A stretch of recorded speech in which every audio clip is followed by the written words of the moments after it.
Hello, YouTube. It's your main man BTM here, bringing you back to day 3 of the Bitcoin crypto conference.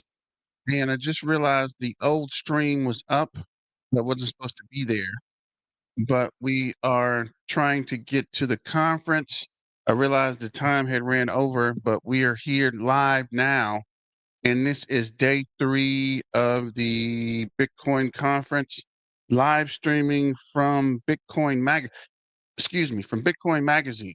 So thanks for joining. Don't forget to like, share, and subscribe. And super chat. Just trying to keep the lights on BTM Crypto News Network. So this is live from the Bitcoin conference.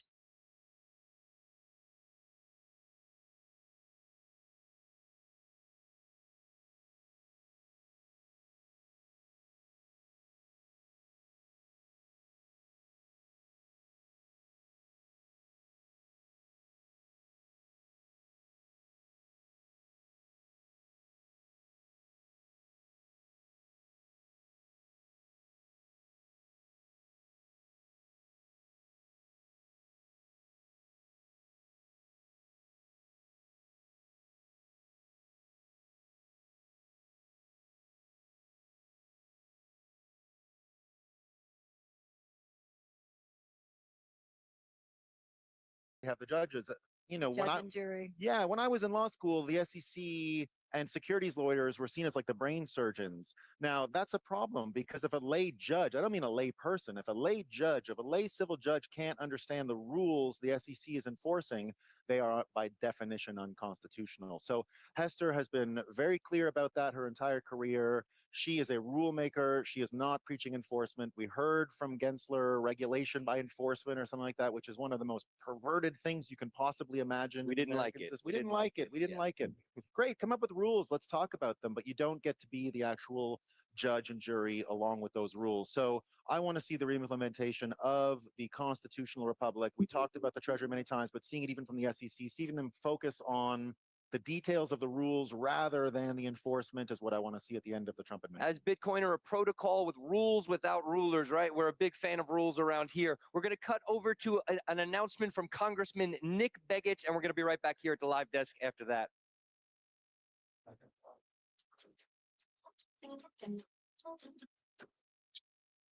Well, this is where it all began, the old Mt. Gox headquarters. So many of us were impacted, myself, of course, included, in the Mt. Gox failure, but we learned a lot. How to secure our coins. We now know not your keys, not your coins. We learned about technology that is needed, true cold storage, making sure that you've got a diversified backend, that your keys are not always located in the same physical location. So we learned those things with the Mt. Gox failure. We've come a long way since then. I'm traveling through Asia right now, going through a number of different countries, advocating for Alaskan energy and American products while I'm over here. Wanted to check in with you, though, and just kind of give you an update where it all started for me and so many of us. Hello, everyone. Congressman Nick Begich here from the great state of Alaska. I want to begin by thanking the organizers of Bitcoin 2025, the world's largest and most dynamic gathering of Bitcoin enthusiasts and innovators. It's truly incredible to see this community come together, sharing ideas and pushing forward the cause of financial freedom and innovation.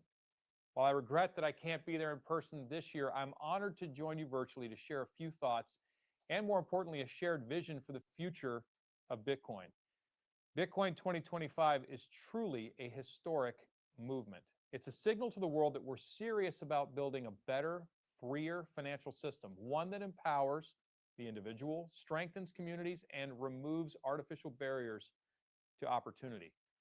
Bitcoin represents the key principles of transparency, sovereignty, decentralization, and financial freedom. Now, my own Bitcoin journey began more than a decade ago, long before terms like digital gold or layer 2 became part of everyday conversation. I was unfortunately original Mt. Gox account holder. I experienced firsthand both the promise and the growing pains of early Bitcoin adoption. I watched in real time as Bitcoin transitioned from an obscure concept discussed in niche online forums to a global financial phenomenon that we see today. Like many of you, I suffered losses when it came to Mt. Gox. When they collapsed, I didn't give up. I stayed, I learned, I built, and I became more convinced than ever that Bitcoin is not only here, it's here to stay. Bitcoin is the cornerstone of a future financial system rooted in individual empowerment and national strength. The Bitcoin network has never been hacked, never compromised, and never silenced. That is a technological feat, but more importantly, it's a philosophical breakthrough. Bitcoin is immune to censorship, resistant to manipulation, and open to anyone with an internet connection. That is a fundamentally American idea. Over the years, what began as a personal interest evolved into a public mission. Today, I bring that conviction with me to the Congress, where I'm fighting to ensure that America leads the digital financial revolution. As many of you know, earlier this year, I introduced the Bitcoin Act of 2025 in the House, landmark legislation that would establish a strategic Bitcoin reserve for the United States. The intent of this bill is simple and powerful: to recognize that Bitcoin is a national strategic asset, and the United States must secure its position in this decentralized monetary network before it is too late. The Bitcoin Act calls for the acquisition of 1 million Bitcoin over 5 years, representing approximately 5% of the ultimate total supply. These purchases would be executed using non-taxpayer funding sources, including Federal Reserve remittances and gold certificate revaluations.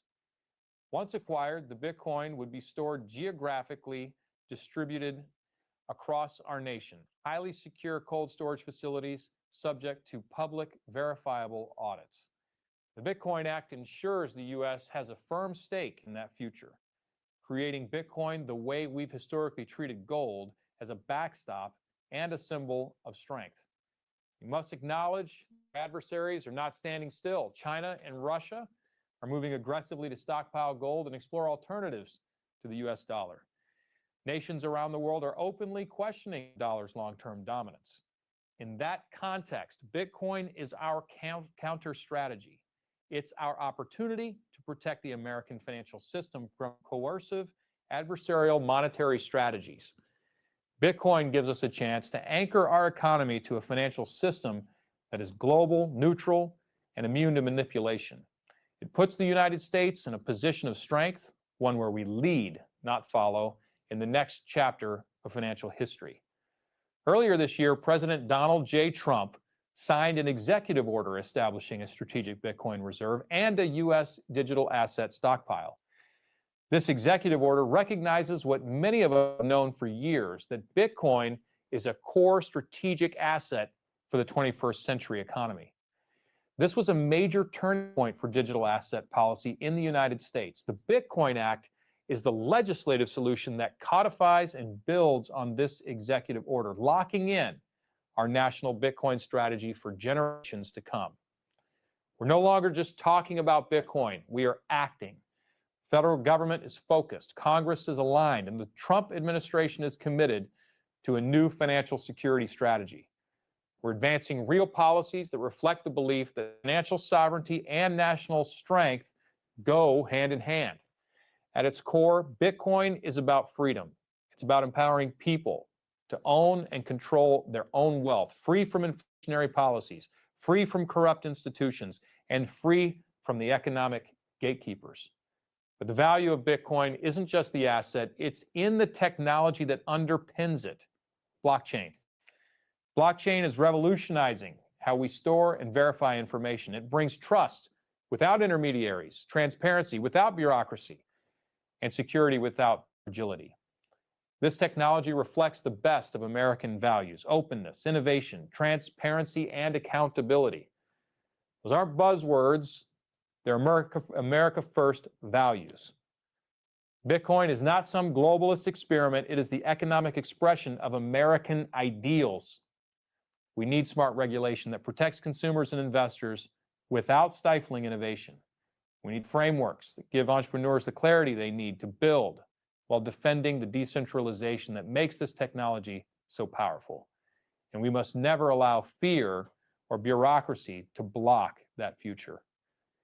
Bitcoin is a once-in-a-generation opportunity, not only to reshape finance, but to renew trust, transparency, and freedom in a system that has often failed to deliver on those values.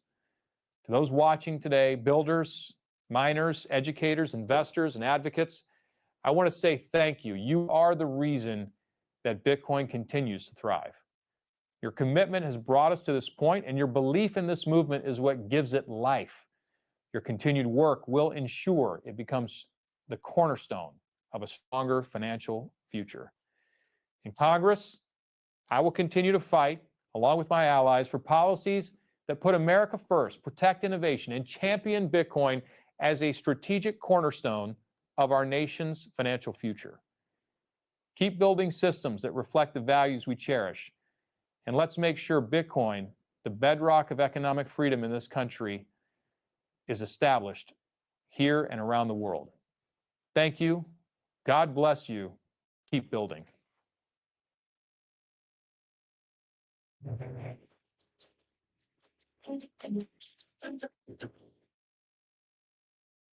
Welcome back to the Bitcoin Magazine News Desk presented by Mara. I'm Frank Corver, the political correspondent for Bitcoin Magazine, joined by none other than Eleanor Terrett, journalist at Crypto in America, Nolan, host at Roxham TV, and Aaron Von Weirdum, editor-in-chief of Bitcoin Magazine. And of course, we just heard from Congressman Nick Begich. Fun fact about this congressman, he's an old-school Bitcoiner, buying Bitcoin on Mt. Gox. Now, this term Mt. Gox, this is an old exchange, something that maybe some of that you newbies, who are watching at home might not have heard about. And I want to go over to Aaron to talk a little bit about this. Aaron, you've done a lot about Bitcoin's history. You talk a lot about Bitcoin's ethos. Here from the stage, we're hearing about Bitcoin as a financial asset, all of this stuff, but we haven't heard so much about maybe the cypherpunk ethos, some other really important concepts that are associated with that. So maybe you could touch on a few of those for the listeners.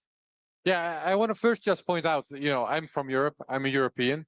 And when I see this is, almost, it's pretty incredible to see, actually, to see politicians, defend and advocate Bitcoin in that way.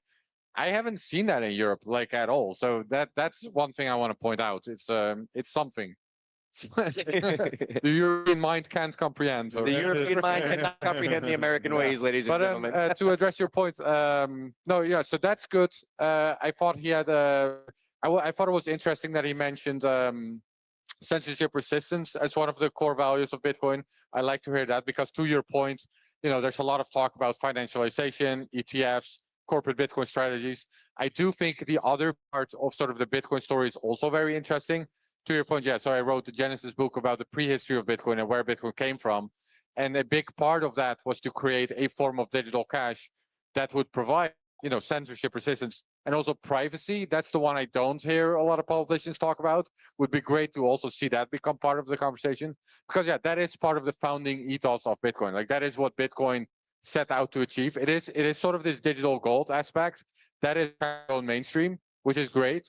I would really like to see also the privacy aspect get more attention. And in that respect, we're sometimes seeing the opposite still, right? Like with the Samurai developers being prosecuted. Like, these are really bad developments. I think it would be really great if that could also go mainstream. Like, it's really important that we have the right to pay each other privately, as we've been able to do for most of human history with cash. If that disappears, in an electronic age, that could usher in a very scary time, I think, where every payment is tracked. So yes, the digital gold narrative is important. Let's also make sure we defend privacy and respect that part of Bitcoin. Samurai wallet case, tornado cash case. We saw a memo from the Deputy Attorney General, Todd Blanche, saying that we're no longer going to go after the developers, the people who are creating this technology. We hope to see the administration follow through on that. Eleanor, I want to come back to you. We were talking a little off camera about what the SEC has coming up. Maybe you want to fill us in a little bit? Oh, yes. So yesterday they announced that they have their final roundtable, industry roundtable. There's been 5 so far. This will be their 5th spring sprint towards crypto clarity, I'm pretty sure it's called. So catchy name. But they've dealt with a lot of different issues, kind of like umbrella type issues in the space. We've seen this one's going to be about DeFi, but we've seen ones on crypto trading, on payments, like a lot of different issues that the SEC is like, well, what do you guys want us to, educate. Well, what do you want us to learn about? And we've seen these roundtables kind of, it was like a front row seat basically to, like the new thinking at the SEC, because this, like I said before, this would never have happened 4 years ago. And now they're actually inviting industry folks in. So like I said, they just announced that yesterday. So it's going to be a DeFi panel. We got some, really pretty well-known names in the space. I'm just pulling up my tweet. We've got Rebecca Reddick from Jito. We've got Eric Voorhees from Venice AI, Peter von Valkenburg from Coin Center. So it's going to be a really interesting conversation. That'll be Monday, June 9th. So another thing to watch out of the SEC that I'm sure Hester will probably bring up today as well. Appreciate it. And obviously, please follow Eleanor on X. Always breaking news. The woman just does not stop. Ladies and gentlemen, speaking of another woman that just does not stop, we're about to cut over to Isabella Santos. We'll be right back after this. Eric's gonna be great. Good morning, Bitcoiners. We are live from the Bitcoin conference, and today I'm going to do a little walkthrough tour of the famous art gallery. This year, the collection is the freedom. Just kidding. The art of freedom. Because, there is no great revolution without great art. This is the inflation wall. You can see many pieces that represent how the fiat system is broken. And we're going to have one of my favorite pieces and favorite walls, the Ross Ulbricht wall, because it has over 13 pieces from his time in prison. And one of the things that I want to highlight is that there's over 3 pieces here. You can see his 3 different types of IDs. I don't know if you went to school in the United States of America, but doesn't this remind you of the school system? We have his art pieces that he did, because art, as you all know, is a form of expression, a form to escape. And this highlights how he managed to see hope where many people lose it. I think that's a great representation of Bitcoin, a great representation of the current state that we're in. And yeah, you can bid and participate and be part of this amazing art gallery. We have some pieces from artists all over the world. There's other pieces that are actually worth more than 1 Bitcoin. So how much would you pay for a piece of art? Over to you in the news desk.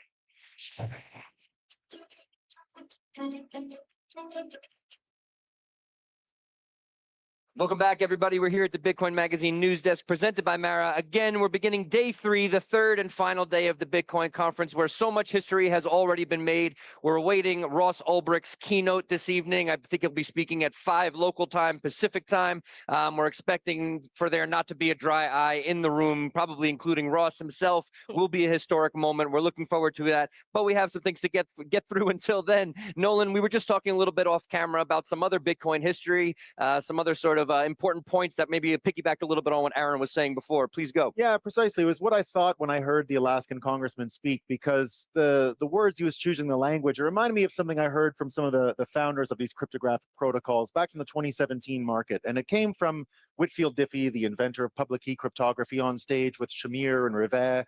And of course, in 2017, if you remember, Bitcoin was becoming a big story to them. And they said the other crypto, and they started talking about it. And they said, Shamir comes in and said, if the Bitcoiners can decide what they are, if they're going to be a gold standard or if they're going to be a cypherpunk, they have to choose one lane. And Whitfield Diffie stopped him and he said, hold on. America itself has lived its history as both an imperial power and a revolutionary force. And it sort of oscillates between these two. And America never had to choose what it was going to be. And in the same way, Bitcoiners didn't have to make that choice, that compromise that was being asked for. And when you hear a congressman speak like that, with that's really the revolutionary part of America coming back, this is not imperial America anymore. This is something else that's emerging from it. And to see that is, I think, that the gates of the golden age, America wearing that old uniform, the tricorn hat is coming back and going back to that part of American history, and that Bitcoin can bring us there. Bitcoin can help America turn back to what it once was, is a pretty amazing thing to see and hear. And of course, the privacy thing does have to be connected to it, because it won't be a revolutionary force if it's that. If it's just Wall Street and the corporate piece, which it's okay if it goes in a different order, they don't have to happen necessarily simultaneously. But if we lose sight of that track, and if it's all paper Bitcoin, then it's the imperial part of America re-emerging. And I don't think anyone in the Bitcoin world wanted to see that. They want to see America turn back to what it originally was. And so it looks like we have alignment for that. And that's what's got me even more optimistic today. Okay, Bitcoin in aligned with American values. I want to take it back. So we're talking, please. Comment on that? Yeah, no, I think you need both for sure. I think Bitcoin works because it does both. Yeah. Like if you only have the digital gold aspects, then it can be shut down. If it doesn't have the censorship, resistance, and privacy, then it can be shut down, as has happened with e-gold, for example, in the past. If you only have the privacy aspect, like eCash had, for example, these are both, pre-Bitcoin predecessors to Bitcoin, if you will. Yeah. Then it doesn't catch on because there's no incentive for people, no economic incentive for people to use it. So even though there are two different sort of movements or two different cultures, I think they need to go together to sort of bring this potent mix that can actually succeed and has been succeeding for the past 16 years. Yeah, 16 going on 17. Eleanor, I want to go to you. You sort of fell into reporting on crypto, if you will. What is it like? What has this journey been like for you as someone who may not be a Bitcoin or crypto native coming to all this and seeing all this unfold? It's really incredible. I will just give you a brief history. So I kind of fell into it, as you said, reporting on the SEC versus Ripple case, and that was the end of 2021. So, well, it was brought in 2020, but then I got in 2021, and kind of just right on the cusp of Gary Gensler cracking down on this entire industry, right? And so that kind of became the story. And then we at Fox Business were just like, wow, like this is pretty crazy. Like this one guy or sort of this one party is basically dictating the future of this technology, this sector. And that became the story. It was just so, I mean, it was one after the other, right? We saw, Ripple, Coinbase, Kraken. And I mean, I think Bitcoin was the only one, obviously, that had the clarity. So I think, the Bitcoiners were always a little bit like, all right, we're sort of off the hook here. Gensler's always said we're a commodity, but, it didn't matter to everybody else. And, it's been a really interesting ride. And obviously now I'm, an independent journalist and getting a little bit more deeper into space just beyond the policy side, which obviously I love the policy, but like, yeah, I'm really enjoying it. It's been an incredible ride, but I just want to say the optimism that I'm feeling this year from last year, or seeing the energy, right? Like I was talking to some of the TradFi media yesterday, and they're like, there's just so much energy at this conference. And I was like, yeah, like I felt it last year, but I definitely feel it this year. And I think it's just because of that optimism that, now that we're going places, there's promises being kept, right? Yeah, that is what it is. Yeah, it has been an amazing thing to see. Appreciate that perspective. And we're glad to have you here with us, Eleanor. So glad you found your way to this space. A quick, going back to a little bit of history here. There were a lot. Actually, you know what? I just got word that we are about to go live. We have Hailey Lennon interviewing Hester Peirce of the U.S. Securities and Exchange Commission, the SEC. Again, we're here starting off the third day of Bitcoin 2025. We're headed over to Nakamoto. We'll be right back here at the live desk after this.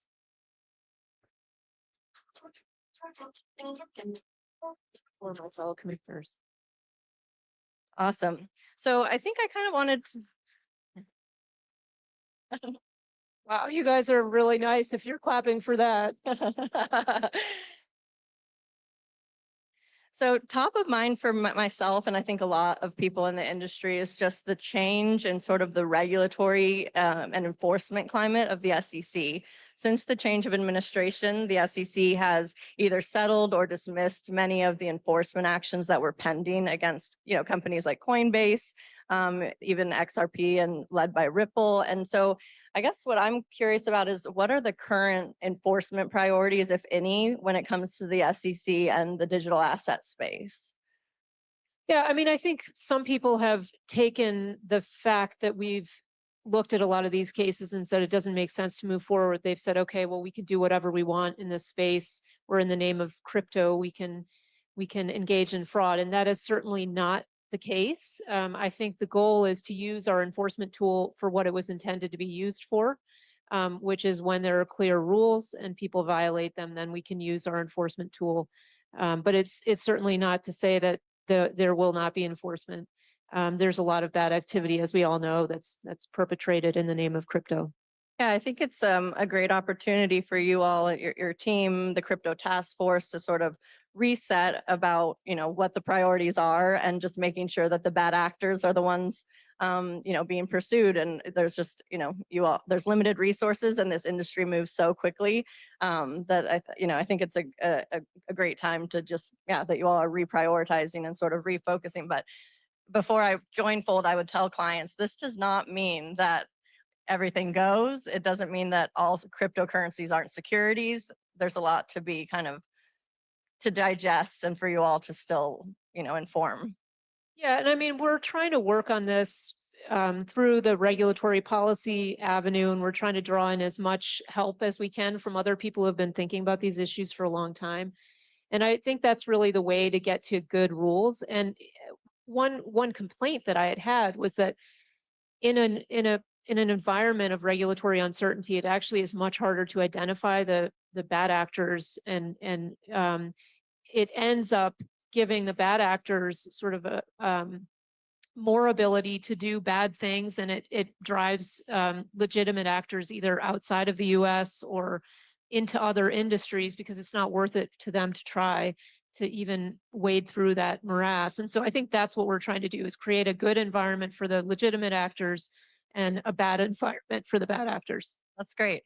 You recently tweeted that cryptocurrency projects that are deemed a security may have disclosures that they are required to file. And also, I think you kind of hinted at you all trying to put out more clarity about when something is or not, is not a security. I just wondered if you could elaborate on that tweet at all, just about what those disclosures would look like, or what that guidance or clarity might be. Yeah, so one of the things the SEC has been trying to do in the last 4 or so months is we've been trying to identify things that are not within our ambit as a securities regulator. And that's hard for some people to grapple with because they say, well, some bad activity might be going on in that area. But my response is, yeah, but Congress gave us a remit and we have to stay within that remit. So part of what we're doing is just identifying things that are outside of our remit.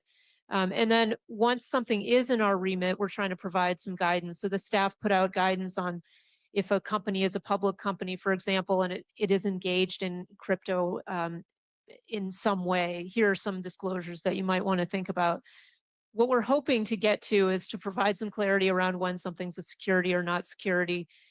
We can do some of that, again, through guidance, and we hope to do some of that through longer term rulemaking. And then, of course, we're working with Congress as they're working on legislation.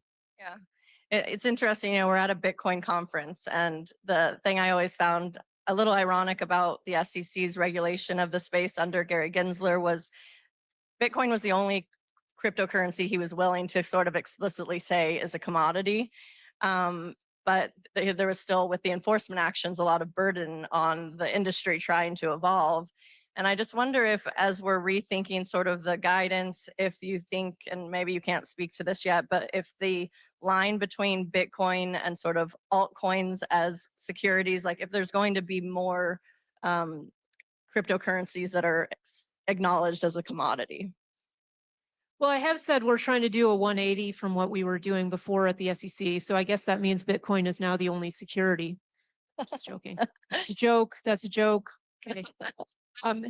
So no, I think what we're really acknowledging is that actually probably most crypto assets as we see them today are probably not themselves securities. That doesn't mean that you can't sell a token that's not itself a security in a transaction that is a securities transaction. And so that's where we really need to provide some guidance, is what transactions qualify as securities transactions. I think longer term, you're going to see more tokens that are in and of themselves securities, like you take a share of a stock and you tokenize it. Obviously, that's still a security. And so I think some of this will become clearer, but there is ambiguity around the transactions that we really need to clear up. I think it's a process, especially with the change of administration. There's new people involved. There's the crypto task force that I'd love to touch on a little bit later. But yeah, it's a process of you all trying to put out that guidance in a way that doesn't add any more confusion than there already is. So I actually would love to touch on the crypto task force. So you've touched on a little bit of the priorities maybe that you're focused on, but that's a new organization that you lead. And I'd love to know if there's sort of a list of priorities or just how you all are thinking about what the role of that task force is. Yeah, so I think what we're trying to do is, again, the task force is a group of people within the SEC. We brought in a few people from outside, but we drew a lot of people from within the SEC. And then we're working with staff across the SEC.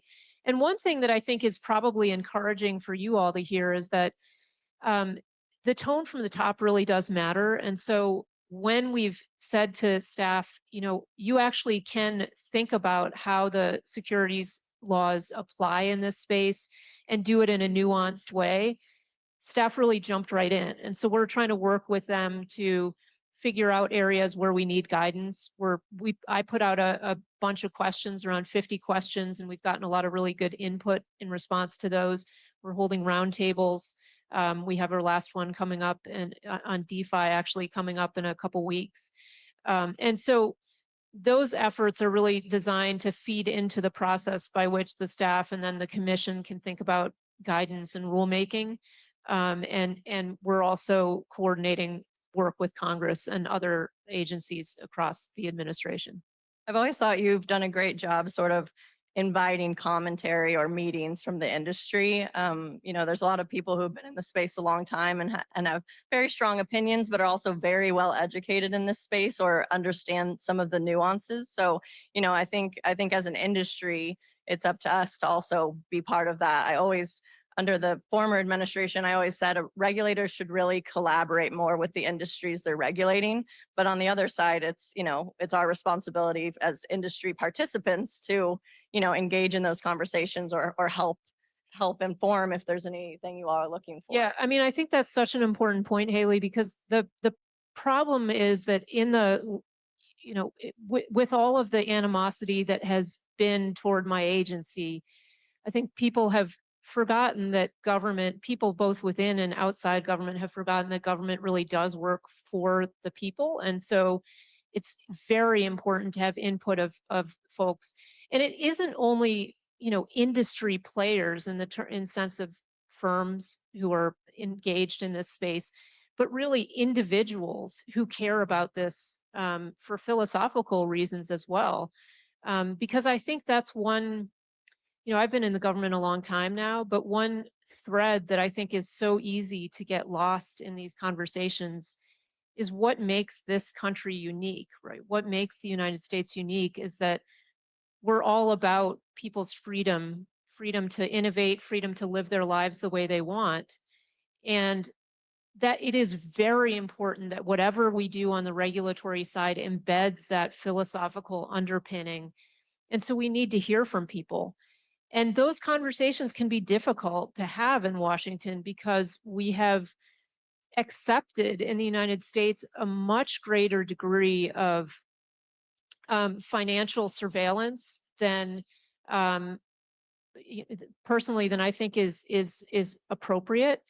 And I think it's important, you all need to weigh in on that because as we all know, this technology, it has some advantages in terms of you can build privacy protecting things into it, but it also makes it easier. And so, AI does too, right? All this ability now to collect data and to analyze data, it becomes easier and easier for the government to just say, okay, well, we'll just collect all this data and we'll monitor what people are doing.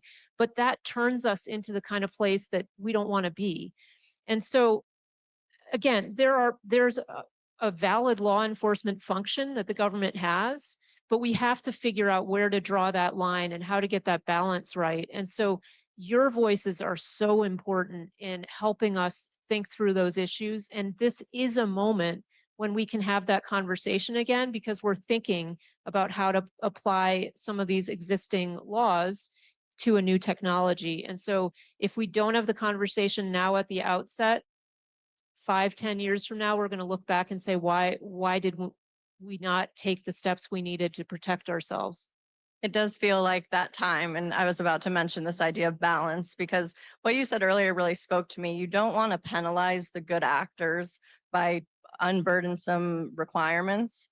And I agree with you in terms of sometimes KYC or some of the surveillance measures could be tweaked in a way that they actually prevent bad actors rather than just become a honeypot of data.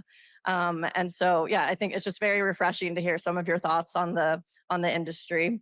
Another topic I just wanted to briefly touch on is, I think most people agree that, the Trump's election, the change of administration has been a very positive thing for the industry. I think of it as sort of a pendulum swing where we all felt a little like you didn't know what you could do and what you couldn't, and what agencies were going to come after different companies. And then the pendulum swung a little too far, in my opinion, where, you know, Trump launched meme coins and some of the things. And I just, it's, you know, we're having, I would say, a little bit of an identity crisis in figuring out all the regulations.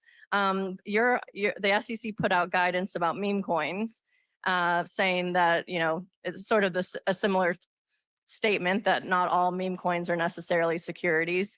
Is it fair to say that sort of the guidance that what may come out eventually that does clarity on when something's a security would be able to apply to meme coins in the same way? Or do you think that there's an aspect of that that's more speculative or adds complexity? Well, I mean, you know, I think something like a meme coin, again, facts and circumstances always matter, but something like a meme coin is more like a collectible, right? And so does it even make sense to have the securities laws apply to something like that? I think most of us would probably say no. It's important for people who are buying those to understand they're not getting the protections of the securities laws. And so I think we will try to provide more of that kind of guidance.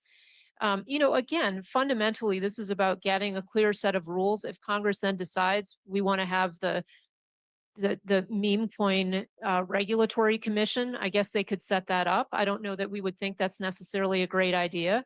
But you know, you can always fill a regulatory gap if you see it. I'm someone who looks at the world a little bit differently. And I say, look, if you're buying a meme coin and you're expecting to become a billionaire because you buy the meme coin, like buyer beware. You know, you can become a billionaire one day and the next day you're back to zero again. So just go into it eyes wide open.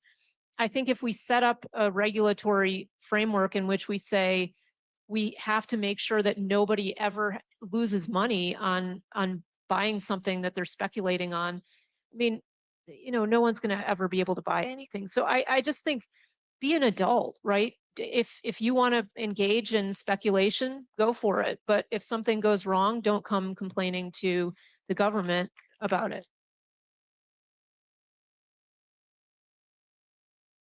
Yeah, I think there's a bit of, you know, what you're saying, I completely agree with. And we're, you know, inside a casino currently. And every time I walked to the conference, I'm like, you know, these people are buyer beware. They're putting their money in the slot machine, pulling it, see what happens. So, you know, obviously I have dedicated my career to Bitcoin because I do view it as a standalone asset that is, you know, a long-term, you know, way of storing value and investing, and not the speculativeness of it. So, but I agree with you. I mean, at the end of the day, you're tasked with helping with investor protection, but you are not tasked with ensuring that people don't make, you know, people can make their own decisions about things. Yeah, and I think that's why sometimes I find it funny because Bitcoin maxis sometimes tweet at me about altcoins and they're like, yeah, they're all securities and we want you to regulate them into the ground. And then I say, come on, the ethos underlying Bitcoin is an ethos of freedom, of people making their own decisions about how they want to store value and how they want to transfer value from one to another. And so keep an open mind in terms of letting other people make decisions about what they want to do with their money, and don't look to government to try to get rid of altcoins, right? That isn't the freedom ethos we have. You might disagree with someone else's decisions, and that's great and that's fine, and you can have those conversations. But I think it's really important for us to maintain an environment in which people are free to make their own choices, even ones that I wouldn't agree with, that you wouldn't agree with, and then bear the consequences of those decisions and learn from that. And I think that's what has made, again, what's made this country what it is giving people the choice to live their own lives without having someone tell them, no, that's not smart for you to buy, or it's not good for you to be in the casino, right? I mean, that's people's choice.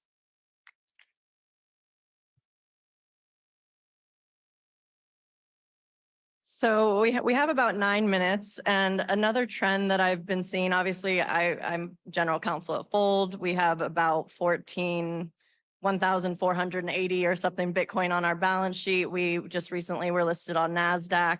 And there's this trend of companies starting to hold Bitcoin in their treasury, you know, as sort of a long-term investment to help runway. I just wondered, you know, your thoughts on sort of that trend, I don't if you have any personal concerns or if you think that that trend makes sense given that we're, having countries discuss having a Bitcoin strategic reserve or stockpile. So I just would love to hear your thoughts on that. Yeah, I mean, I think this is an important moment for me to say, look, as a securities regulator, companies can do whatever they want. They can make their own decisions. They have to disclose that. That's my job, is to make sure that public companies like yours are disclosing to investors what they're doing so that the investors can make decisions about whether to invest in that company. But certainly it's not to tell companies what they can or can't hold on their balance sheet. So I'm agnostic. Okay. Everyone likes what you're saying.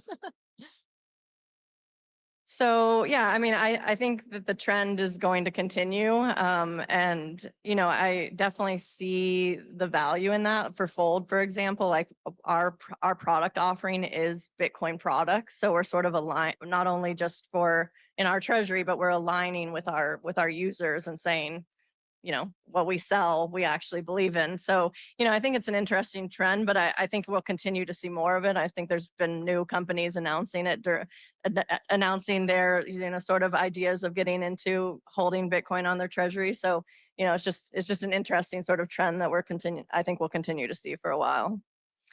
So I think with the final time we have, I'd love to talk a little bit about if you think that there needs to be sort of additional congressional action to help clarify any of the regulations in the space, or if you feel that the SEC and different regulatory agencies are in a position where you can kind of take it from here. I mean, I think there's a lot that we can do with the existing authority that we have. Then there's the question of whether, as I said, and you talked about the meme coin statement, there's some things that we're saying, this is not within our space. I do not think that most crypto assets are themselves securities. And so that means that platforms where those trade are not required, unless they're also trading securities, they would not be required to register with us or frankly anyone else at the federal level. And so that's a question for our society. Do you want to have a federal regulatory regime for crypto trading platforms where retail folks, okay, see, you got one answer right there.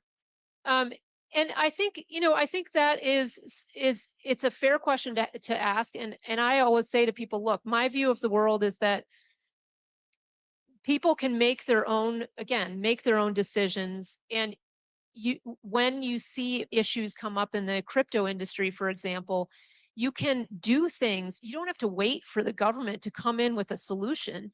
You can do things, right? You can say to the crypto trading platforms, we want transparency into what you're doing in those omnibus wallets. We can say to counterparties, we want to have a sense of what you're doing with our assets when we entrust them to you.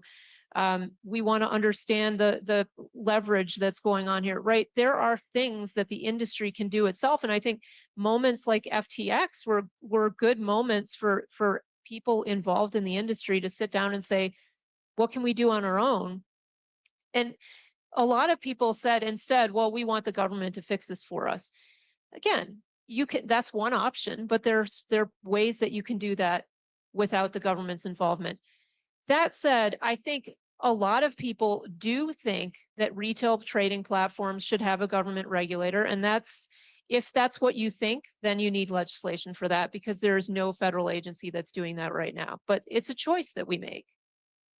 Yeah, I think, I think the situation with FTX and Sam Bankman-Fried was interesting because I think that the industry may not have had the same frustration with that sort of not being caught if these other exchanges weren't sort of the subject of litigation or enforcement actions, because it felt like a little bit like, what about you missed the big thing, and so obviously not blame. Yeah, I think that point is a really good one, and it's kind of goes back to the theme we were talking about earlier, which is if you set up a framework in which you say, okay, if you're trying to do things the right way, we're going to sue you, but otherwise, if you're kind of staying under the radar, you're fine. That's a terrible framework to set up. So yeah, we need to have a better option. But I do think that sometimes when something bad happens in this space, people who are remarkably sort of free thinkers, free minds, free markets, kind of libertarian minded, little L libertarian minded people. Then they come in and they're like, well, where was the government? Why aren't you protecting me? Hey, crypto mom, where's my bailout fund? And I mean, come on, let's have some consistency. And so I think, that's all I'm calling for from you all is like consistency. Yes, you should have freedom to make your own choices. And when it goes wrong, pick yourself up, dust yourself off, learn from it, and do better next time. And that is the best way to move forward.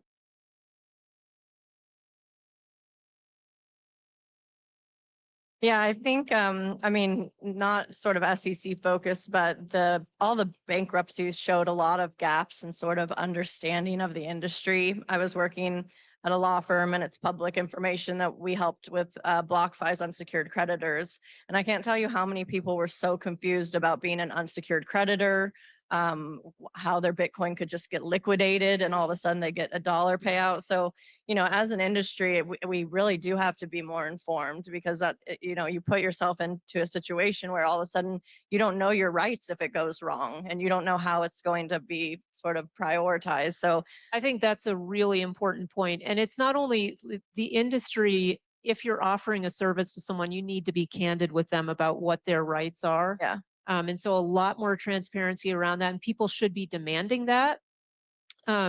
You see that in the TradFi world too. There are limits on deposit insurance, right? And then people have more money in the bank than is covered by deposit insurance. And when something happens to the bank, they're like, well, why am I not being protected? Well, I mean, again, you've got to know where you stand. And so we could do a lot better with transparency in crypto and outside of crypto. I agree. I would challenge any companies out here to kind of take that back to the team and just think about it, because at the end of the day, it's funny because I think people outside of the Bitcoin space that don't understand Bitcoins, they're like, this is internet money, but people are entrusting real large sums of money to companies in this space. Yeah, I think there's some work to be done on the legal side there as well. Just trying to understand how the existing laws apply in that space. And so that's some difficult legal work.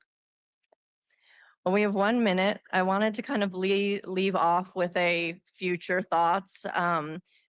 Looking 5 to 10 years into the future, I think the role of Bitcoin is going to become much more sort of just combined with the traditional financial world. I think for a while it was really sort of like Bitcoin and traditional finance, and now we're seeing the end of Operation Choke Point 2.0 and the unbanking of the industry.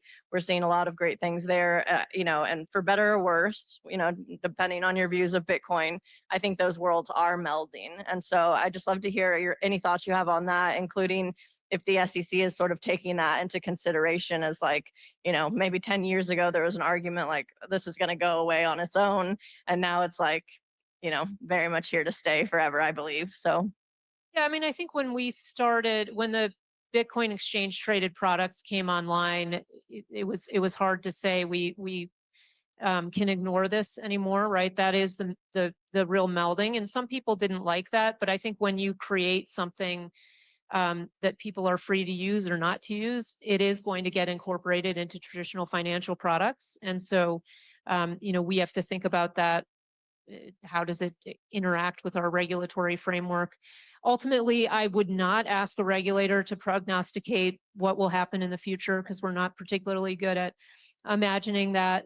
But I think the key is to make sure that whatever regulations we put in place, we preserve people's ability to make their own decisions about how they want to transfer value from one to another. And so that is a paramount consideration for me, that people have that freedom to make their own choice about where they put their value and how they transfer it. Well, thank you. I've always found your takes to be so refreshing, and it's great to catch up with you. Thank you, Hailey. Yeah. Thanks to all of you.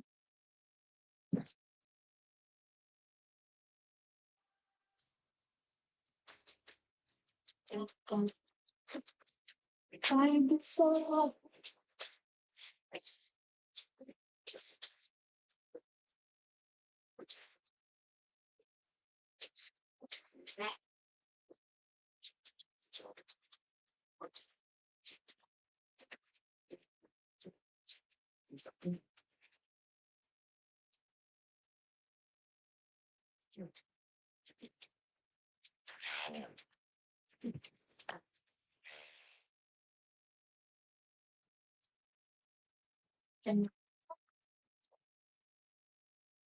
back to the Bitcoin Magazine News Desk presented by Mara. It's day 2 of the largest Bitcoin conference in the world happening in Las Vegas. Behind us, you just saw Hester Peirce, sitting SEC Commissioner, take the stage. And of course, news breaking online just moments ago that Tether and 21 Capital raising another $700 million to buy Bitcoin. The news rolls on because, of course, we've got a packed lineup today. You're still going to hear from UK Prime Minister Nigel Farage. You're going to hear from Strategy Chairman Michael Saylor. And, of course, 21 CEO Jack Mallers just announcing that purchase, breaking across the wires. Here to break down the news, we've got a stacked panel. We've got Pierre Richard, host of Bitcoin for Corporations, Eric Weiss, founder of Bitcoin Investment Group, and last but not least, Gary Leland, founder of BitBlock Boom, the conference series out of Texas, longest running Bitcoin conference in the world.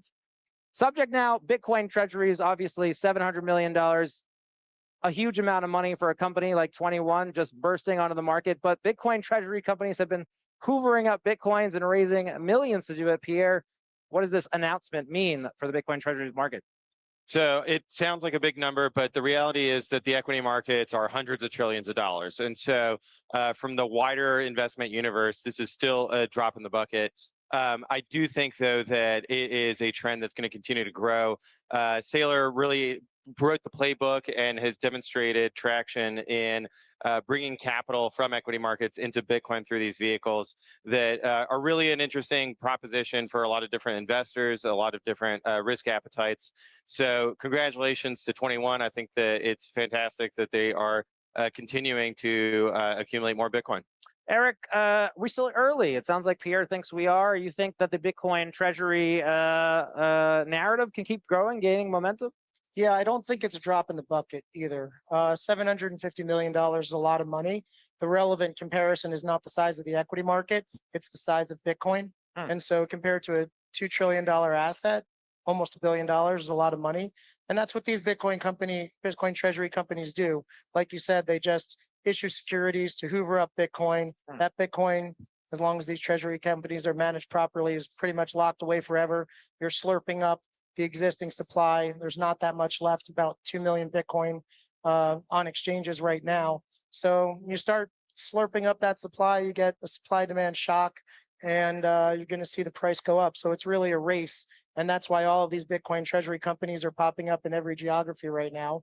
But even more importantly, what you're seeing is you've got the best performing stock in the United States in Strategy, you got the best performing stock in France, Bitcoin treasury company, best performing stock in Japan, which is the best performing stock in the world in MetaPlanet. So I think we're going to see one very soon in Latin America, the first one, which is super exciting. That's a region that has great desire and need for exposure to Bitcoin. And the other thing that these companies do that's awesome is they create awareness. If you think about what Strategy and Saylor did for the awareness and acceptance of Bitcoin in the United States, you put one of these in every region in the world, and that's what happens in that region, and you're really going to see Bitcoin spread. So I think that we're really early. My guess is 90% of the people who are or companies that are going to buy Bitcoin haven't bought any Bitcoin yet. Wow. Gary, over to you. Some people may be asking, we've heard Michael Saylor, I mean, he started buying Bitcoin in 2020. He's been banging this drum for 4 years, acquiring Bitcoin. What took so long, maybe, for these companies to follow this I don't model? know, but I have to say that Michael really did break a model there and make something that everybody seems to be copying. I mean, it doesn't take a rocket scientist like Michael to know this is working well and other people are copying this model. And I agree with Eric 100%. We're just on the start of this. This is going to continue. More and more and more people, companies are going to see how this is working, and they're going to jump on the bandwagon. And then companies like MicroStrategy, 21 are going to get even more valuable because these other companies are jumping in, and they're not going to be late. That's the thing. And they'll realize they're not late as they jump in. Well, doesn't this just incentivize risk-taking, Pierre, right? Maybe it's the first wave of companies, are best performing stocks, but not every treasury company is going to be the best performing stock in the world. Yeah, so I think that when we were first seeing MicroStrategy buy the first $500 million worth of Bitcoin, we expected that other incumbents, other existing companies would adopt this Bitcoin strategy. Some did, like Square, Block. Yeah.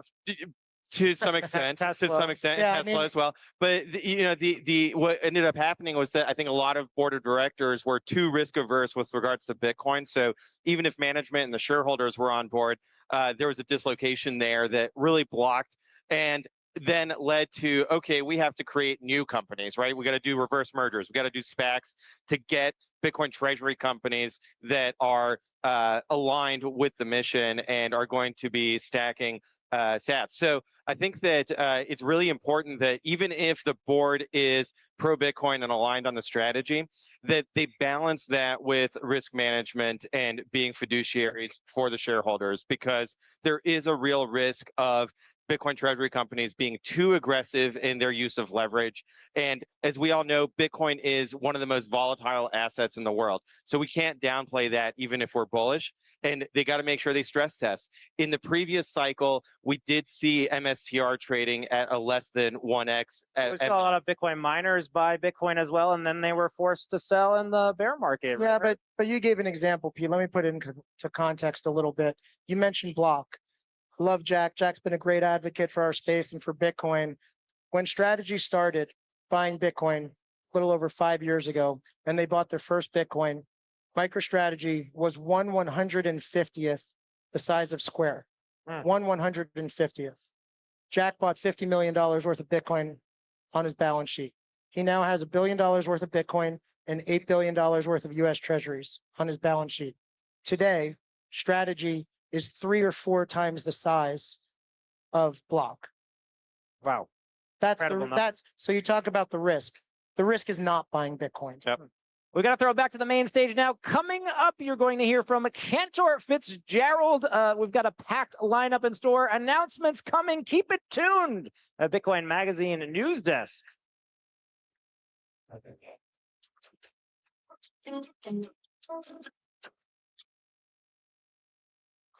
Hello, everyone. Thank you for being here. I'm Paolo Ardoino. I'm the CEO at Tether.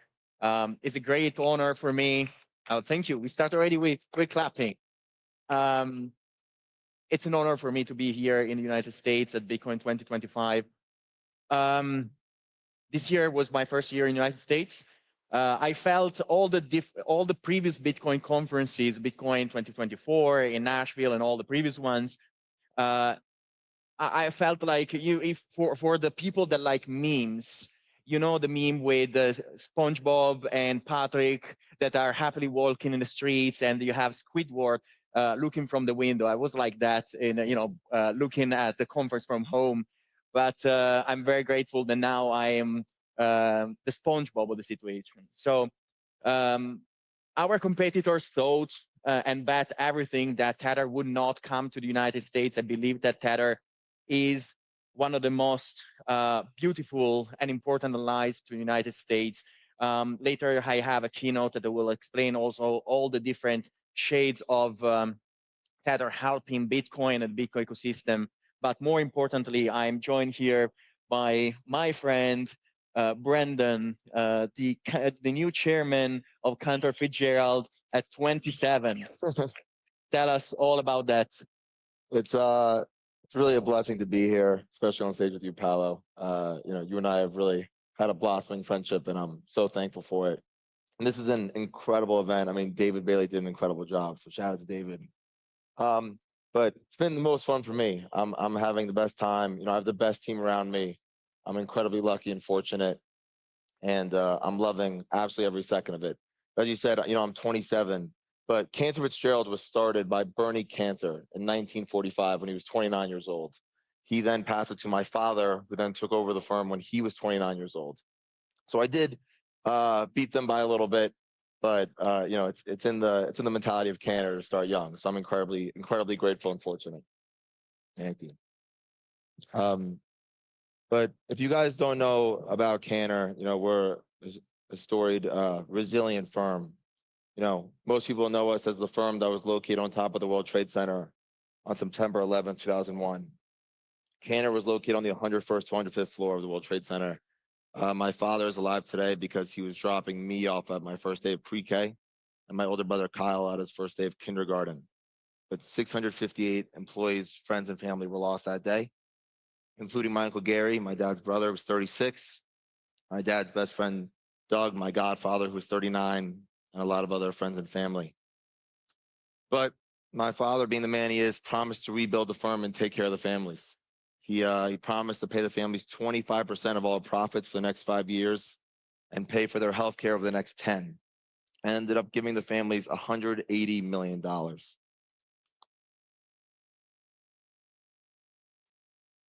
And one of my favorite parts about Cantor today is we had my dad created a standing job offer to all the kids of the affected families, and we've had hundreds of kids come and go through Cantor, and there are about 20 to 30 that work at the firm today. So it's really, really incredible.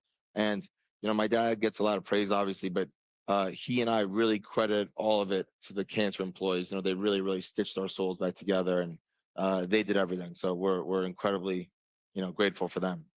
But Cantor today, thank you. Cantor today is 14,000 employees globally. It's 3 firms. It's BGC, which is public, which is the largest wholesale exchange and a global premier global brokerage firm. Newmark, which is a leading real estate commercial brokerage firm, also public. And then Cantor, which is private and a leading premier global investment bank and one of 25 U.S. primary dealers. And that's the real beauty of Cantor, and why I get to be here is we are the largest private partnership on Wall Street. So when we commit to an industry, we commit to an industry. But enough about me, Paolo. I think, I told the Cantor story. It's your first time in Vegas, first time in the US this year. We were at Kenny at the Sphere last night, which was great. No, I'd love to, you should definitely tell the crowd more about the history of Tether.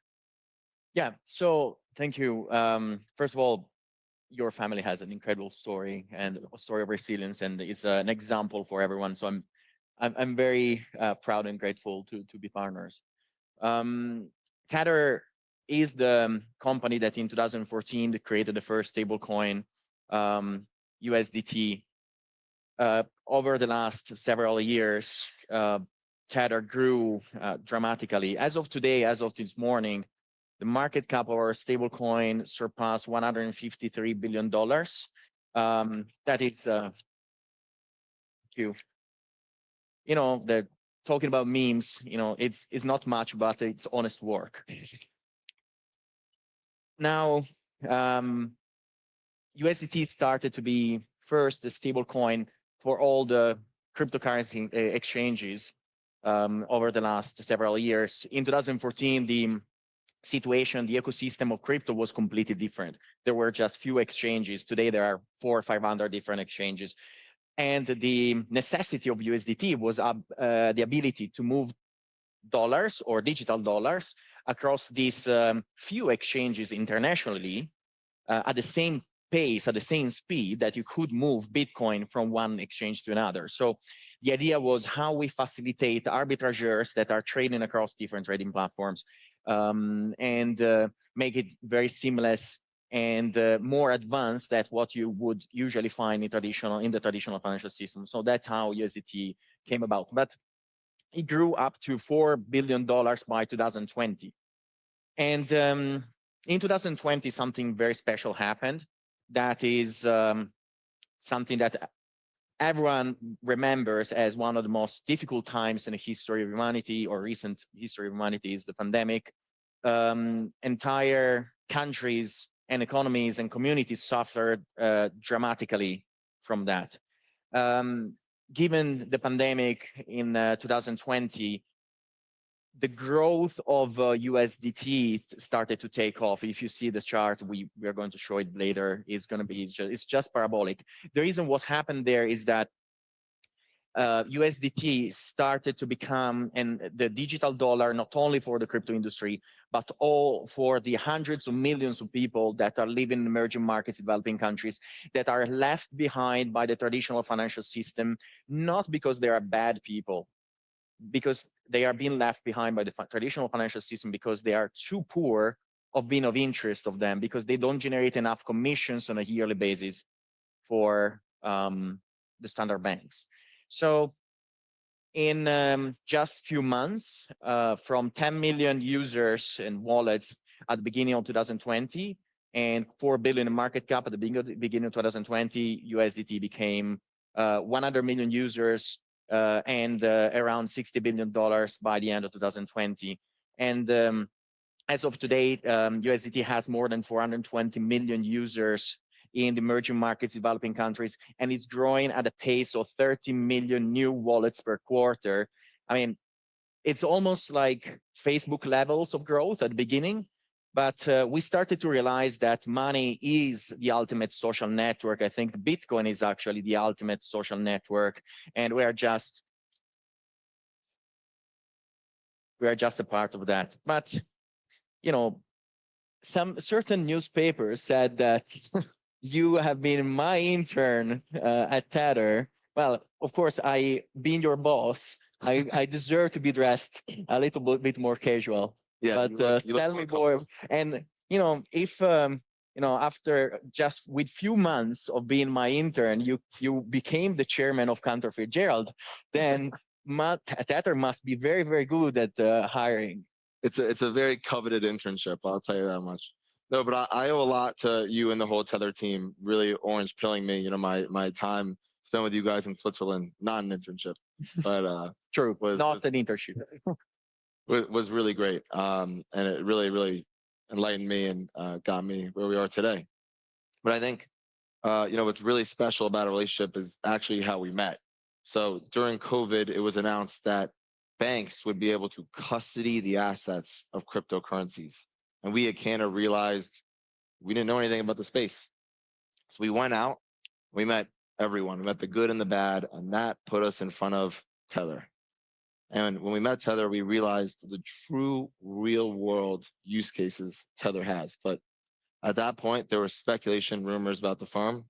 And I give all the credit to you guys because all those rumors are false.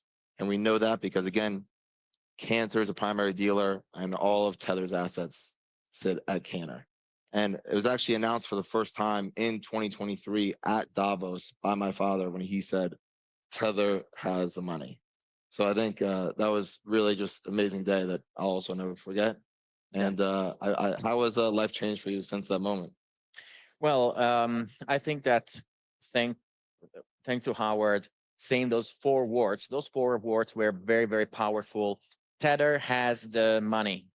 And we came from, you know, being considered the, you know, underdog, being considered this, you know, couple Italian guys that that were withdrawing themselves from, you know, the public opinion to become considered one of the most amazing stories in of growth of the recent story of companies and startups. I still believe Tether is a startup. I believe that we can grow probably 100 times from here.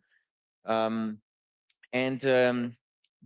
life of everyone at Tether changed dramatically because for 10 years or 9 years at that time, newspapers, journalists, competitors tried to define us in a completely different way than who we are for real.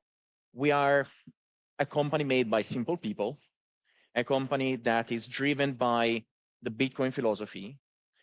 We have been known, especially recently, for the huge amount of profits that we generated. We generated around 20 billion profits in the last 3 years. And we only distributed less than 5% to their shareholders. 95% of them is being kept to keep growing our distribution network, keep reinvesting in Bitcoin. We're going to talk about it later. Keep supporting our industry, keep supporting the 3 billion people that, again, are being left behind by the traditional financial system. It's funny because some newspapers are calling Tether business model serving those 3 billion people a niche, as if 3 billion people, half of the population of the world, was a niche. So, thank you. So when you know you come from a situation where you are considered the villain by almost the majority of the financial system, but we have a great example of someone that really studied us and to understand who we were. You are considered the villain by certain parts of the traditional financial system, then I'm very proud of it. I'm very proud that, you know, the big banks are considering us the villains, because it means that we are the heroes for 3 billion people. And that is, I think, is the best compliment that we could ever have. Thank you. So, Brennan, apart, of course, custody all our precious T-bills that are in our reserves, take good care of them. Tell us what Cantor is about, what you guys are doing in the digital asset space. So in 21, we hired our first crypto bankers. In 22, we hired our first dedicated crypto research analysts. We also are one of the probably only true TradFi institutions that hosts a institutional crypto conference. And our first one was actually the same week FTX went down. So incredibly well timed there. Yeah. But I think what we want to do going forward is we want to commit to the industry. I think we've had a few initiatives, you know, a few we've actually talked about this week, which are super exciting. Before I dive into that, I just want to talk about what you really taught me about Bitcoin, which is the beauty of Bitcoin is the fixed supply. You know, I think people talk about Bitcoin as the, you know, digital gold, but if gold 10x tomorrow to be worth 30,000 an ounce, everyone and their mother would pick up a pickaxe and go look for gold. And I would bet we'd find a lot more gold. If Bitcoin 10x tomorrow, 25x tomorrow, 100x tomorrow, there is a fixed supply. It's beautiful, it's scientific, it's written in code, and we know that. So I want to keep betting on this industry, betting on this space. And that's why Cantor announced last year at this exact conference, we were launching a Bitcoin financing business. And we announced we were going to start with $2 billion. And 2 days ago, we announced that this month we executed our very first trades, which is very exciting. Thank you. And I think, you know, one of my other favorite initiatives probably I've ever done is with you actually and 21 Capital. Yeah, so I think that at this point there should be a disclaimer because you know, it's our lawyers are watching us very closely, checking every single misstep in our words. I'm very proud of 21 because is first of all has a great CEO. Jack Mallers is the person that among, I think, our community can explain Bitcoin to everyone, including rocks, in a very simple way. That's something that it's so important, especially for public companies, because we are early. And being Tether, not many know this, but we do a lot of Bitcoin education in all the emerging markets. We do more education on Bitcoin than on USDT, but not everyone, especially people that are poorer, don't have the time to understand yet Bitcoin. They have bigger problems in their lives. So we are doing our best, but I think that people like Jack Mallers are really, really moving the needle. So he's a great CEO for 21. And then the other amazing result is that we were bringing to the table 3 companies, Cantor, representing the new wave of financial institutions, the first financial institution really taking seriously Bitcoin. Then SoftBank, that is a huge brand. They're very conservative in the way they touch digital assets.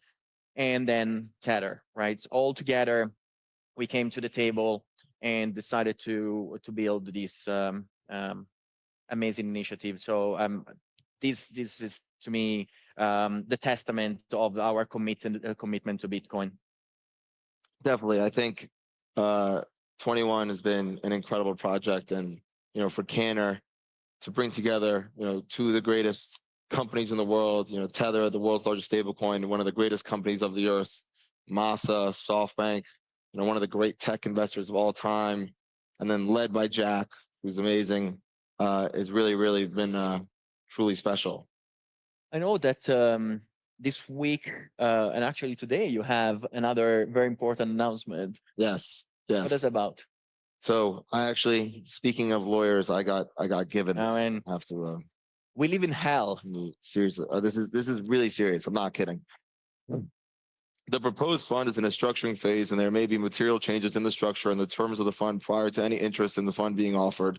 If there is any inconsistency between my presentation and the proposed fund final PPM, the final PPM shall control. Okay. So we actually announced today, this is the first time we're talking about it publicly, just announced, we are launching a gold-backed Bitcoin fund.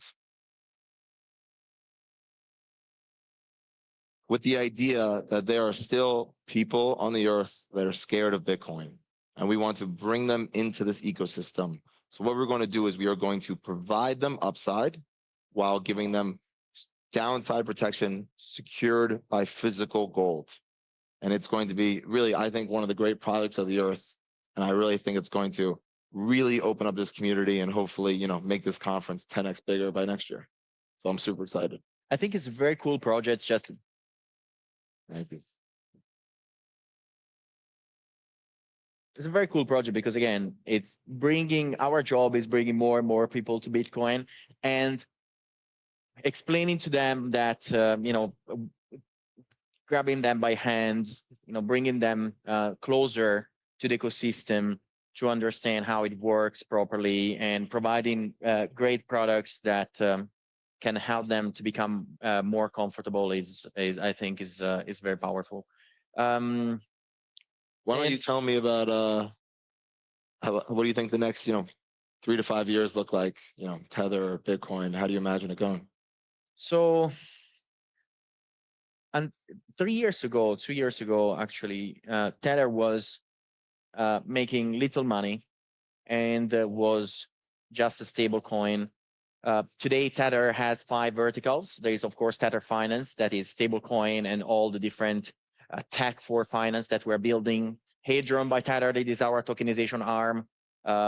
It's basically the entire technology that power our stablecoin and that we built for the last 10 years, compressed in one single platform called Hadron. I'm a big nerd and physics enthusiast, so Large Hadron Collider that's why Hadron. And then we have Tether Energy. Not many know, but we are among the biggest Bitcoin miners in the world. We are just not very loud and public about it. We like to be, we like privacy, but I think that more and more will be known how much, we are actually believing in investing Bitcoin mining as a company that definitely believes in the huge growth potential of Bitcoin. For us, being part of the security of the Bitcoin network is so important. So we'll continue to invest in that. We have then a very deep technological arm called Tether Data. We invest in artificial intelligence. We invested billions in artificial intelligence. We are building our own peer-to-peer AI platform to take away from the hands of decentralized companies that are milking people data through AI, the power. So that is our big focus after. Thank you. I like to call Tether the stable company. I believe that stable society needs few components. One is access to stable money. For many people in the world, stable money is still the US dollar. That's why USDT is very popular. The ultimate stable money is Bitcoin. I believe that the other component to the stability society is to have a fair and egalitarian access to freedom technology.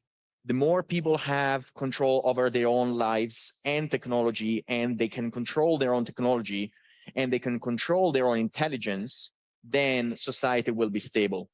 If you use intelligence coming from and shared by other companies, that's their intelligence, it's not your intelligence. So that is going to be a big focus for us in the next years. And I think that the space will just grow dramatically. Bitcoin, no financial advice, but I think that Bitcoin will just go to insane levels from here. It's scarce. It's the only form of currency that is governed by math, right, and not by humans. Humans fail. Humans get greedy. Math is the only thing that we know for certain in the universe, and that will never change. So that is why I think we are all here in this room, and globally we formed a movement that was considered impossible just a few years ago. What this community achieved in the last 5 years is just insane. What about you? How you see the future in the next 5 years? Okay. From a Wall Street seat, I think a lot of institutions are going to try to catch up to us. I think a lot of institutions are going to see the digital world how Cantor saw it, 4 years ago. It's very obvious that digital assets are never going to weigh. So these executives, they need to go to their teams, their boards, and they need to, come up with their strategies on how they are going to handle this new sector, this new technology. They all need to have a plan. And I think, from Cantor's seat, just because you put the letters DE in front of D in front of finance, doesn't change it from finance. And I think, we consider ourselves one of the best in finance in the world. And again, we're private. So when we want to stick to a sector, we're going to stick to a sector. And I'm super excited to be here. And thank you for coming on stage with me. Thank you, Brandon, for joining me today. It was great. Thank you. Thank you, everyone. Thank you.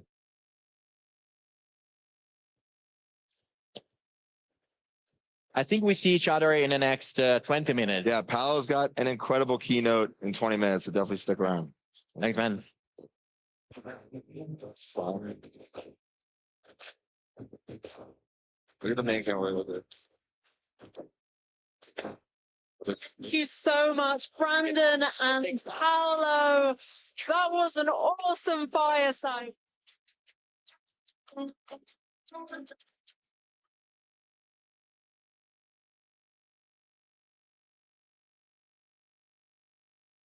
What is the key to progress?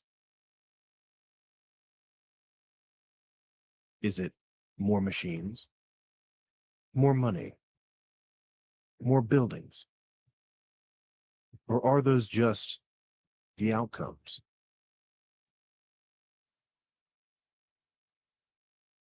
What if progress relies on having purpose?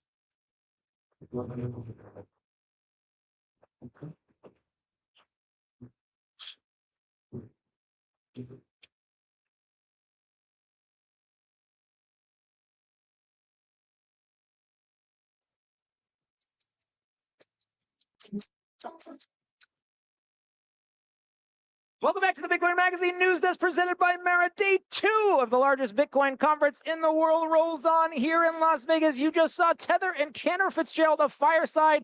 Cantor Fitzgerald launching a combined Bitcoin and gold investment product. You're seeing Wall Street embrace Bitcoin big time here. Of course, much more to come. Stay tuned on the broadcast. We're on X, Rumble, and YouTube all day. You'll be seeing UK Prime Minister candidate Nigel Farage, 21 CEO Jack Mallers, and strategy chairman Michael Saylor. And of course, it all leads up to the grand finale. Ross Ulbricht, former Silk Road founder, will be here giving a keynote. Of course, here he is on the cover of the latest Bitcoin magazine. I'm back with Eric Weiss, founder of Bitcoin Investment Group. Eric, we were talking about Bitcoin Treasury companies before the break.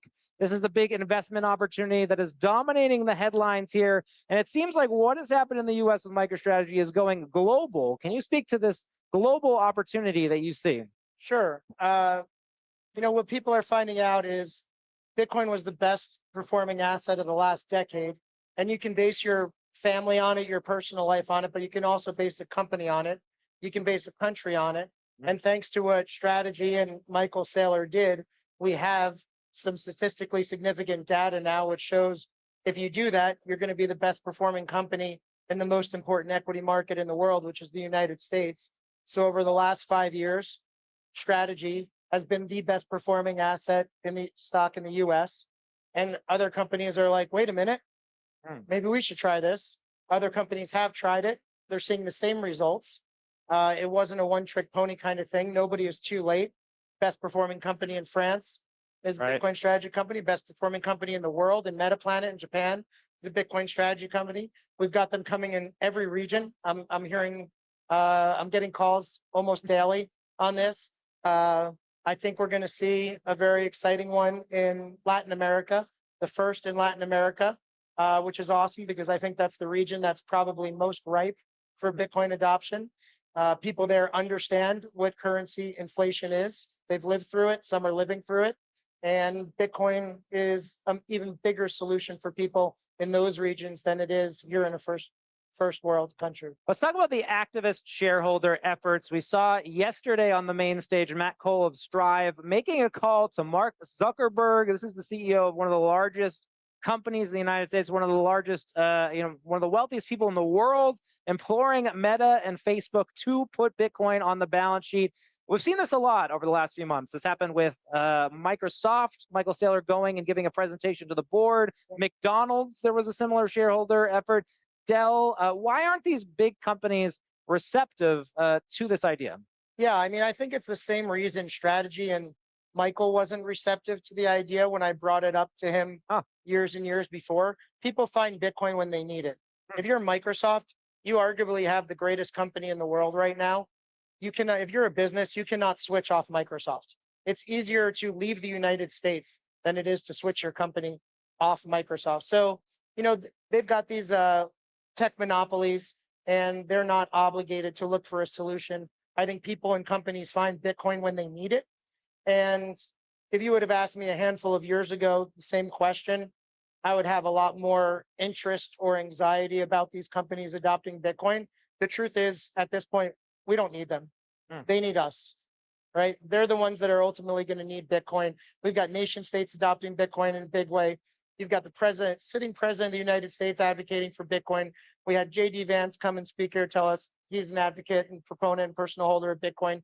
You've got members of the entire cabinet are pro-Bitcoin. You've got other countries all over the world that are pro-Bitcoin. It's great. It would be great to have Zuck and these guys in. And from what I hear, Mark is personally a fan of Bitcoin and likes Bitcoin. Well, he's got a goat that's named Bitcoin, certainly. Yeah. So, and in a lot of ways, he is the goat. And he'll do what he thinks is right, but Bitcoin doesn't need Meta or Mark Zuckerberg right now. We're sending you back to the main stage. Stay tuned. Day 2, there is still hours more to go to the grand finale. We'll see you back here, Bitcoin Magazine News Desk. $1 million of TVL. That puts us in about 3rd position in terms of TVL Bitcoin locked up. We've got over 70 validators validating the data that the exSat miners, that the Bitcoin miners are synchronizing on the network. We've got a little over 50% of the hash rate. We've got about 20 or so different partnerships that we've announced. And over the course of the next 14 minutes, I'll be announcing a few more because we've got a few big announcements here today. So I'll take you through what's happened since last year, what we've done. We've launched the network, we've done a bunch of partnerships, and we've launched applications. So what we've seen over the course of time is that there are periods in history where there are monumental shifts that happen. And I believe that at this stage with Bitcoin, what launched and what started 16 years ago was another one of those revolutionary shifts. And we're at a stage where capital, assets, property are being enacted, they're being leveraged in ways that previously were not possible. Barriers are being lowered. Capital is now more global. Our assets don't have any boundaries. That's what Bitcoin brings about. But we're still very early on where we're quite limited in what we can do. And this is where exSat comes in. Right now, since the Bitcoin ETFs came in, we've seen a huge inflow of capital coming into the markets. But one of the issues still remains, how do you make it liquid? How can you put your capital to work? What could you do with it? Institutions, when we launched last year, institutions were coming to us and they were saying, we now have Bitcoin on our balance sheets and we've made that public, but we still can't really do anything with it. We're used to using our capital to generate extra yield. We're used to using our capital to collateralize it, to take out further loans. And we're not able to do this in this ecosystem yet because the solutions just aren't there, but the time is ready, the tech is there, and we're here to bring that to market. And so we've introduced exSat banking solutions. And we also introduced exSat on the Volta network. Volta was launched. The ticker is now live. It's tradable. If you go on Binance, go on OKX, all of the major exchanges, it's listed on over 200 exchanges. It's a deep liquid market, about $1 billion worth of assets right now. Deep liquidity, $200 to $400 million in trading volume. And that's really at the core of where exSat lives. So that's that data availability layer within RAM that's tokenized on the Volta network. But exSat is Volta, Volta is exSat. It's one ecosystem. And the idea is to be here to be able to help scale Bitcoin. I'm a Bitcoiner at heart. My Bitcoin stays on the Bitcoin network. But if I want to leverage it, I want to be able to leverage it somewhere that I feel safe, where I can transfer some funds, and the consensus mechanism allows to replicate as close as possible that robustness, that security that Bitcoin network provides. And so this is really at the core of what we've done with exSat. But at the same time, we want to make sure that developers, application providers, institutions, retail users have a mechanism to be able to, deploy more applications, open up more functions, more features, more use cases. And so we've gone the EVM route. So we've leveraged what we saw in the industry was somewhat of a standard in terms of being able to open to DeFi applications, the majority of the developers in this space. But we've built it upon a layer that's secure, that's reliable, that's been running for 6 years with literally zero downtime.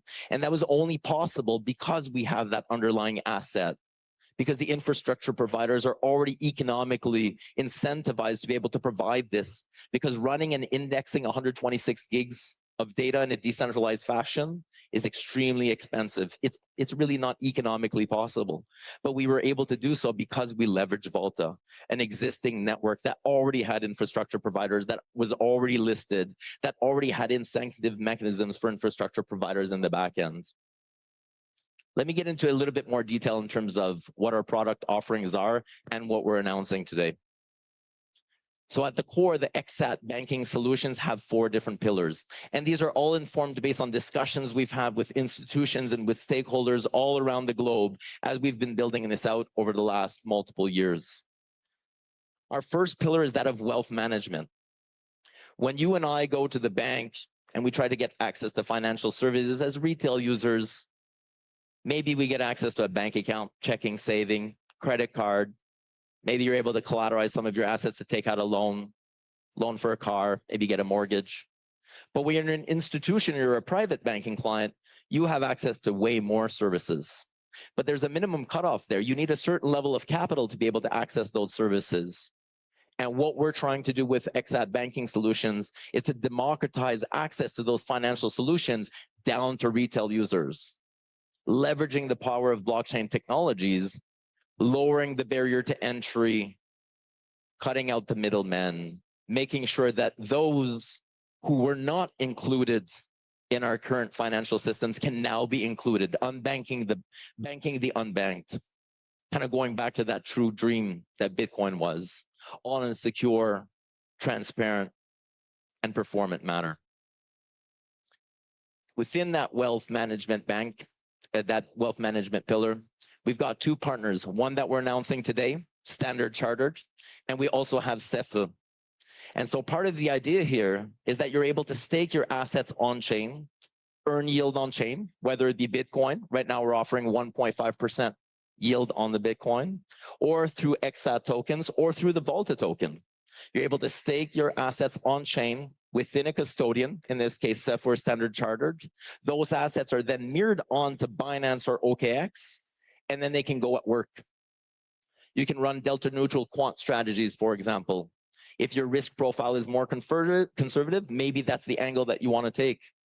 Over time, we'll have multiple different risk profiles, and you'll be able to create your portfolio whereby you could choose from very conservative to very aggressive. You could make your own basket so that your funds are on chain, they're safe, but they're being mirrored onto a centralized platform through a CDFI product so that they can go to work further. And so we're announcing Standard Chartered partnership today alongside OKX. That's one of our announcements.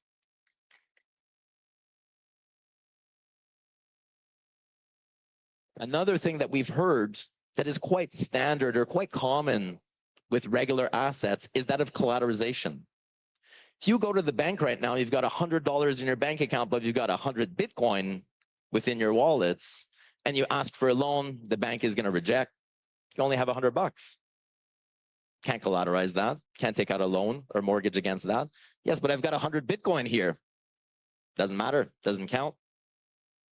But now the institutions are coming in, they're asking for those products because they're used to getting those products. So imagine a world where you can collateralize your Bitcoin, where you can take out a loan against it, where maybe your Bitcoin is actually being staked on chain, it's earning yield, and you can take out a loan on that future yield that you're going to get, which then even further, I guess, minimizes the tax implications, because as we all know, that is not taxable. You can do that right now with stock. You can do it with regular assets. Can't really do it with Bitcoin. That's another product that we're working on. We want to make sure that you can put your digital assets at work, that you can collateralize them, that you can take out a loan against them. And this is where the consumer payments come in as well. That's our second pillar. We're also proud to launch exSat Pay. exSat Pay is a Visa credit card that you can reload with USDT, USDC, and USD1. You're able to load up either from your bank account to bank account, create an IBAN number, or I believe in the States it's a BIN number, so that you can transfer from your regular bank account to that, load up your credit card, or you can go the on-chain route and load it through stable coins. And then you can go at your proof of purchase, you can go buy your coffee, you can go to the restaurant, and you can spend that. But what if you can also leverage it whereby the assets that are generating yield on chain, we know roughly how much you're going to generate. You take out a loan against that, you're able to spend that all while not touching your digital assets, and you consolidate every couple of months. So this is where exSat Pay comes in.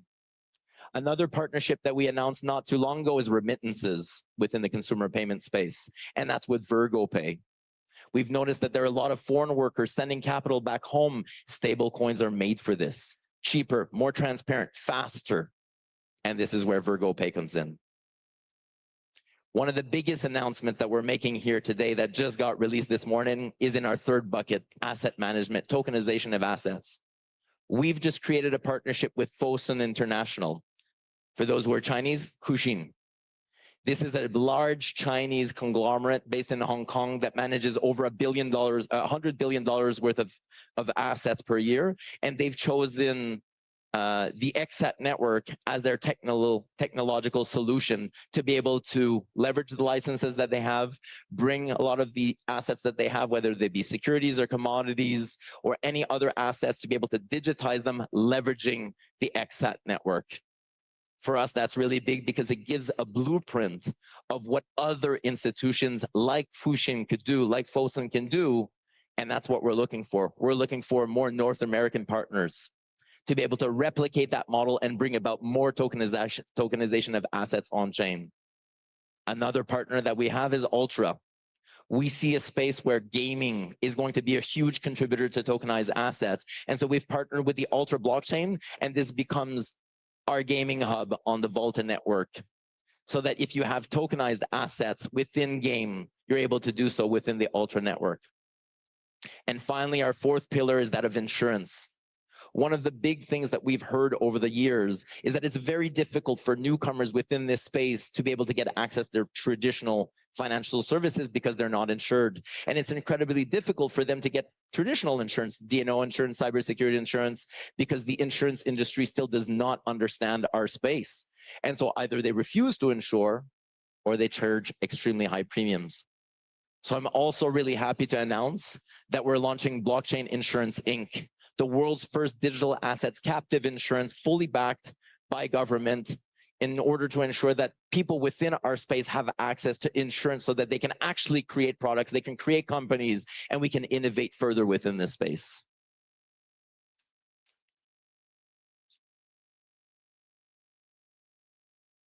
As I mentioned earlier, we've got the Standard Chartered announcement that we made. And so you'll be able to replicate your assets from the OKX network on, or you'll be able to leverage your assets on the OKX centralized exchange while they're being custodied by Standard Chartered. We also have Fosun, like I mentioned, this big conglomerate that's going to be leveraging exSat network in order to be able to tokenize their assets. This is a really big one because it sets the stage for this architectural blueprint of what others like them, large institutions, can do. Everything we will make will be open source so that people can see, so that you'll be able to leverage your licenses within your jurisdiction, leveraging the products that we make kind of as building blocks. Everything that we do, we will either do in-house so that everybody can see how to do it with the licenses that we possess. And over time, you'll be able to replicate that within your own jurisdictions, because we believe that at some point, all of these products will be localized within their own jurisdictions. And this is the trend that we see going. So we want to make sure that we build the building blocks so that everybody can leverage that. exSat Pay. This morning, I went to pay my coffee with exSat Pay. Credit card, I loaded up in my digital wallet on my phone, tap, and boom, it took out my stable coins on the other end, all running on chain, all on the exSat network. And as I mentioned, that insurance product, that come and closes the gap that we've seen over the years to close that Web3 banking experience that we're trying to create, this ecosystem to be able to put your assets at work. And finally, one more announcement. Volta is proud to announce, and exSat is proud to announce, that OKX Wallet is going to be integrated within our networks, giving access to a further 50 million users that they have, so that people will be able to put their assets at work, start generating yield, leverage the applications that we have on chain, all while remaining safe and secure.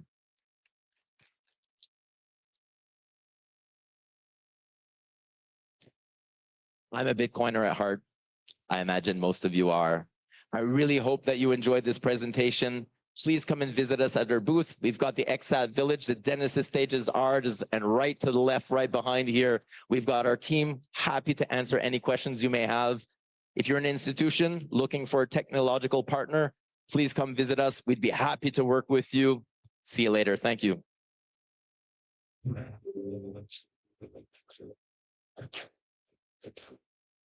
Thank you so much, Yves. So many announcements on this stage. You guys. So that's crazy. That was actually some real innovation, but I see a lot of tomatoes. I don't even know what that means, but nothing legit about this guy. So it doesn't seem to be that a lot of people are liking that information, which is actually pretty crazy. But either way it go, we need to take a break, and we're going to, I guess, start part 2 on day 3. So let me know if you guys are enjoying it, if you can hear it, if everything is good. If you like it, I love it. But let me know in the comments. But I'm gonna shut it down. I'll probably pull it back up around, I don't know, Saylor talks at 4, so I might get another video in before Saylor talks. If not, we'll come back with Michael Saylor at 4:20. But let me know in the comments if you guys are looking to listen to anything else. And yes, Mahad, I might do a quick turbo video in the interim. But let's take a break from the Bitcoin conference. Thanks for joining. Don't forget to like, share, and subscribe. And hit your main man up with a super chat. Just trying to keep the lights on BTM Crypto News Network. But as always, let's get back to the money. And it's okay to be different, right? Nothing wrong with being weird. Maybe you're not weird, everybody else is. But either way it goes, stay dangerous. Thanks for joining, and Miner out.